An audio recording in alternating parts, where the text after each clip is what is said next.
அன்னவாசல் அருகே நிலையப்பட்டியில் தமிழ் வருடப்பிறப்பை முன்னிட்டு வெள்ளாற்றுக்குள் 5000த்திற்கும் மேற்பட்டோர் பால்குடம் எடுத்து வழிபாடு செய்தனர்.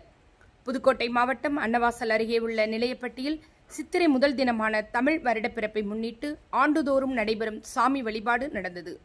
வெள்ளாற்றுக்குள் பால்குடம் எடுப்பவர்கள் முதலில் வெள்ளாற்று ஊற்று தண்ணீரில் புனித நீராடிய பிறகு அதனை தொடர்ந்து கொண்டு செல்லப்பட்ட கலசத்தை சிவச்சாரியார்கள் முன்னிலையில் வைத்து வழிபாடு செய்த பின் கொண்டு செல்லப்பட்ட பால்குடத்தை சிவாச்சாரியார்கள் தலையில் சுமந்தவாறு ஆற்றில் சூடமேற்றி வழிபட்டனர். பின்னர் கருட பகவான் 3 சுற்றாக சுற்றி வலம் வந்த பிறகு ஆற்றிலிருந்து சுமார் 3 கிலோமீட்டர் நடைப்பயணமாக வயலோகம் முத்துமாரியம்மன் கோவில் சென்றடைந்தனர். பின் அதனை சுற்றியுள்ள 4 வீதிகளையும் சுற்றி வலம் வந்த பிறகு கோவில் முன்பாக அமைக்கப்பட்ட அக்கினி குண்டத்தில் தங்களது நேர்த்திக்கடன் செலுத்தும் வகையில் அக்கினி குண்டத்தில் இறங்கி நேர்த்திக்கடன் செலுத்தினர். இதில் சுற்றுவட்டார பகுதியை சேர்ந்த 5000த்திற்கும் மேற்பட்டோர் கலந்து கொண்டனர்.